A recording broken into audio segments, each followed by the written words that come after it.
Morning students, I hope you are preparing well for NEET as well as JEE objective examination. In the last class we are completed oxygen preparation as well as properties. Now in this class completely we will discuss about another important topic from group 16 elements, that is ozone. What is ozone? O3 is called ozone. It is the allotropic form of oxygen. What is ozone? It is a allotropic form of oxygen. How it is formed in the atmosphere? It is formed from oxygen in the atmosphere by absorbing UV radiations. Can you guess which reaction mechanism takes place while ozone layer is forming in atmosphere from oxygen? So that is formed by free radical mechanism. Free radical mechanism of oxygen molecule. You will get ozone layer in the stratosphere, that is in atmosphere. Next, preparations. How to prepare ozone in the laboratory? Very simple. Only one simple equation. O3 is prepared in the laboratory by passing silent electric discharge through oxygen. How O3 is prepared in the laboratory? O3 is prepared by passing silent electric discharge through what? Oxygen in a apparatus used, that is called ozonizer. What is ozonizer? The apparatus which is used to prepare ozone is called ozonizer. The formation of ozone is endothermic reaction. How can you say it is endothermic reaction? Here delta H value is positive. Delta H value is positive means it is considered as a endothermic reaction. Delta H is negative means it is considered as a exothermic reaction. See, while we are preparing O3 from O2, only 10% of oxygen is converted into ozone. Only 10% of oxygen is converted into ozone. Hence, ozone formed always contains oxygen. Ozone formed always contain oxygen, or in other ways simply you can say, hence we will get O2 plus O3 mixture. O2 plus O3 mixture. It is called ozonized oxygen. What is ozonized oxygen? Mixture of O2 plus O3 is called ozonized oxygen. How much oxygen is converted into ozone? Only 10% of oxygen is converted into ozone. Remaining ozone is present along with what? Ozone is present along with oxygen. This is called what? This is called ozonized oxygen. I repeat, very important for 2 marks question. How to prepare ozone in the laboratory? O3 is prepared by passing silent electric discharge through oxygen in a ozonizer. Formation of ozone is what? Endothermic reaction. What is the equation? O2 gives O3. O2 gives O3. Oxygen is a gas. O3 is also gas. For balancing, what are the coefficients we have to write? 3O2. 3O2 means how many oxygens, students? 6 oxygens.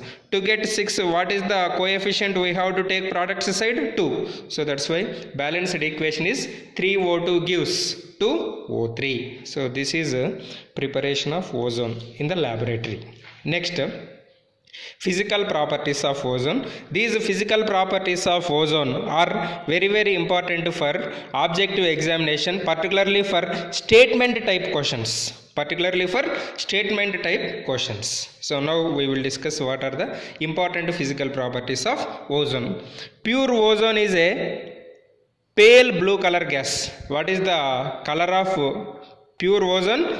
Pale blue color gas having pungent odor. What is the odor? Pungent odor, bad odor. Next, it liquefied to pale blue color liquid. Blue color gas is converted to pale blue color liquid. How much temperature is required? 160 Kelvin. 160 Kelvin temperature is required. Similarly, it forms violet black color crystals. On freezing to 23.3 Kelvin. Simply it is called freezing point, simply it is called melting point. Okay, that is boiling point. Next, slightly soluble in water. O3 is slightly soluble in water, but more soluble in turpentine oil, carbon tetrachloride, and glacial acetic acid. Next, it is heavier than air. Next, it is diamagnetic in nature. What is the nature of O3? Diamagnetic in nature, even number of electrons. Next, chemical properties. First chemical property, that is litmus test. What is the litmus test of ozone? O3 or ozone is neutral to litmus. Neutral to litmus means, how can you understand this? Ozone is neither acidic nor basic. It is neutral to litmus. Next, decomposition. What is next one? Decomposition.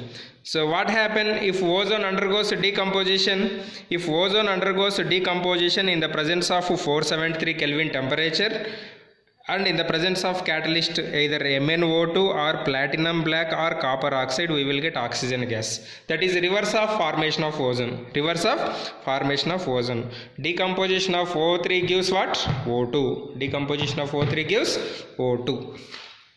Next, another chemical property, that is oxidizing nature or oxidizing behavior. Very important, easy also.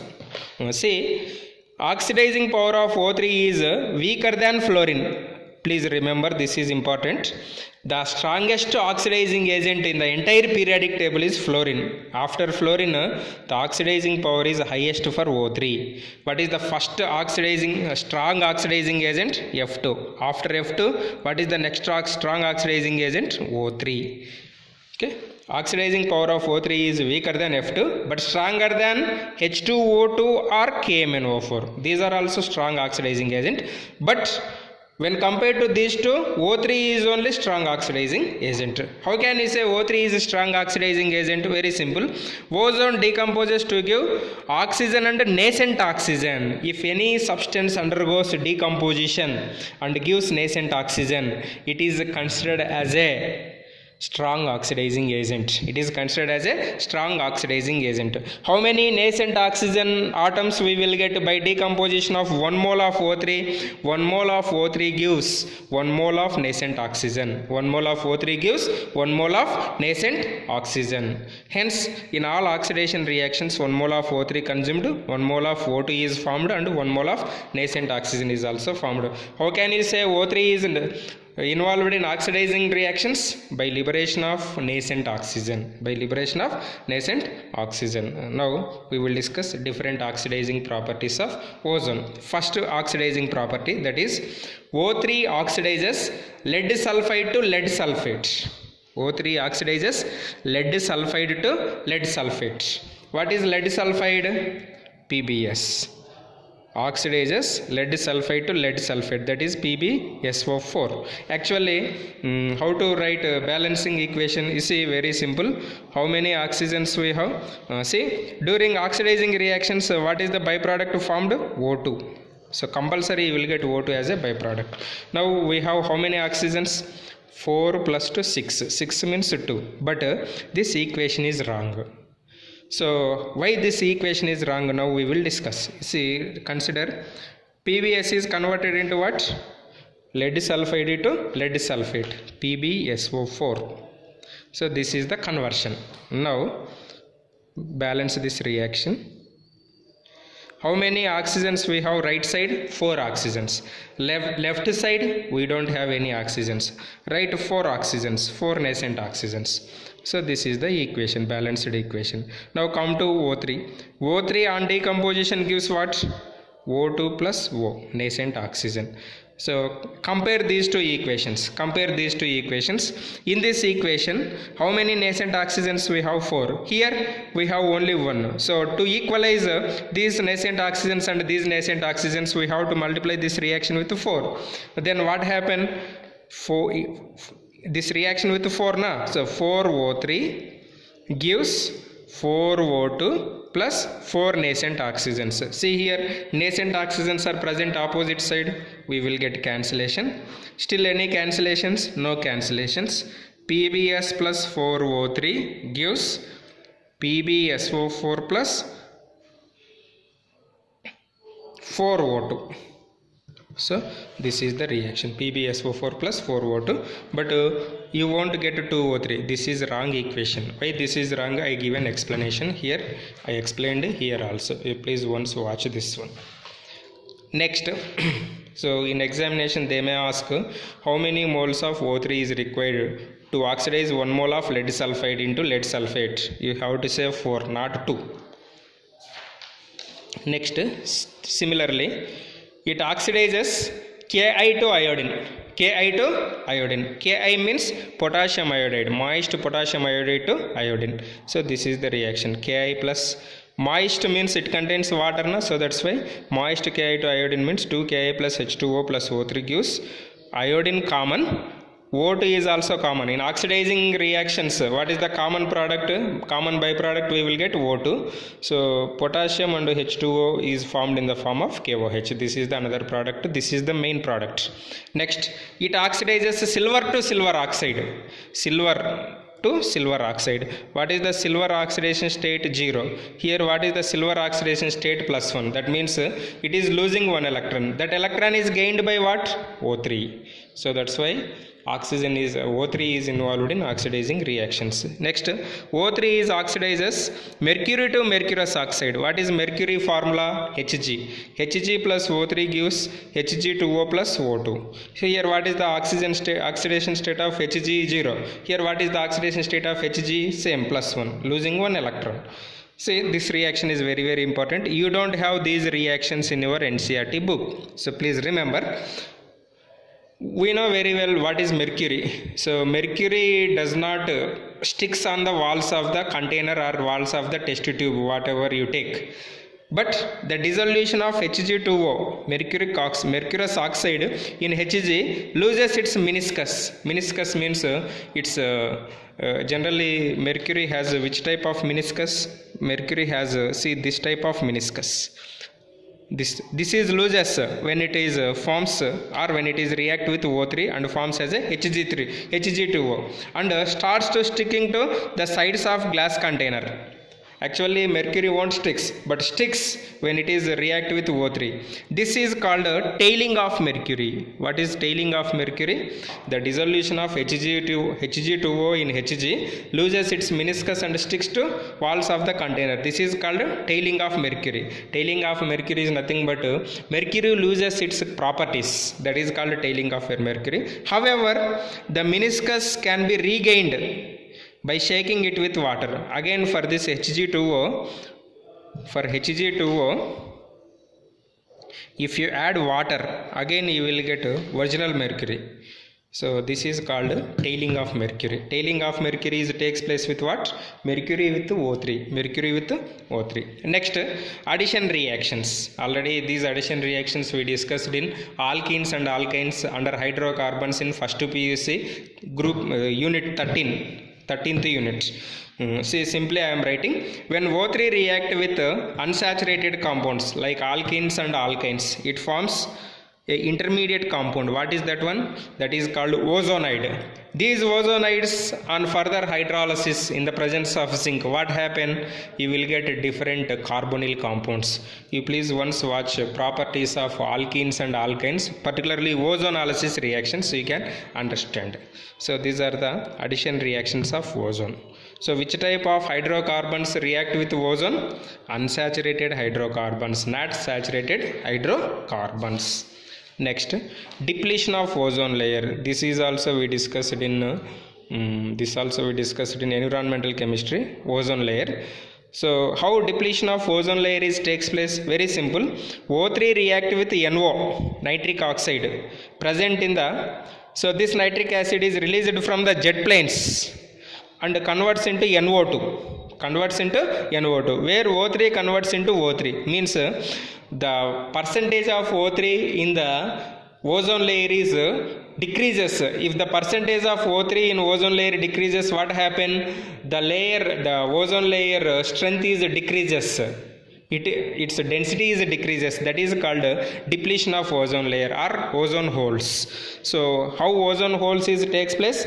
By reaction of O3 with NO. how NO is released?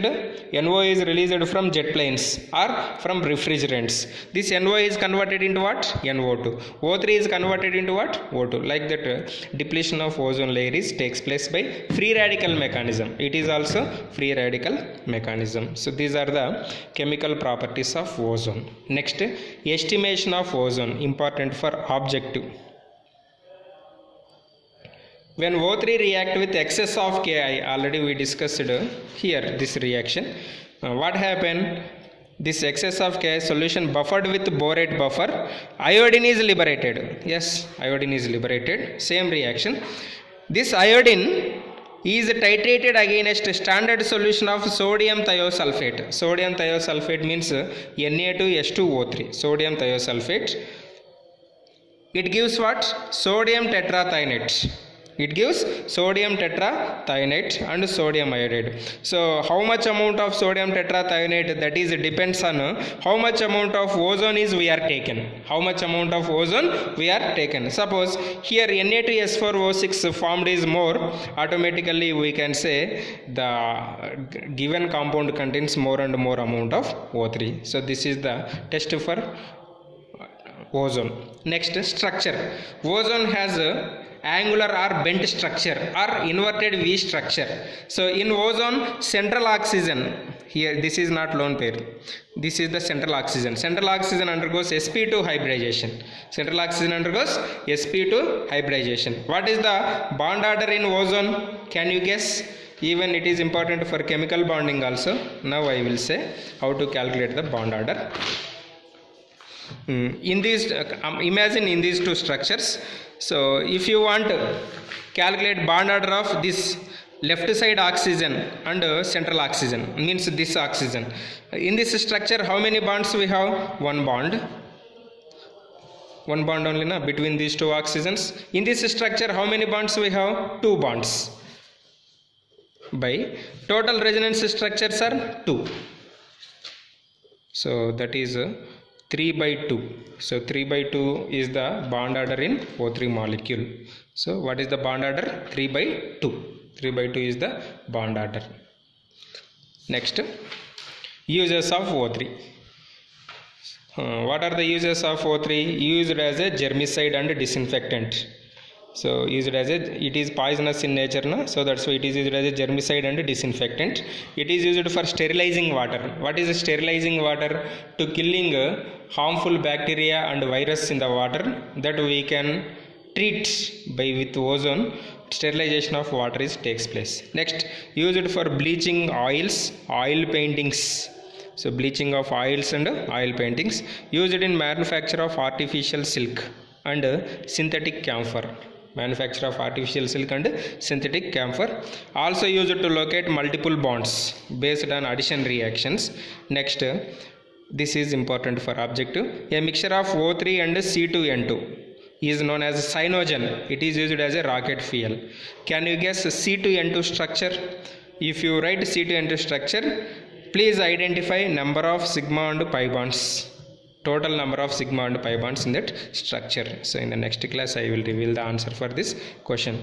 So in the next upcoming class I will explain some important key points for NEET examination, so that you are right on Sunday, na? So I will give some basics how to write the NEET examination. Thank you.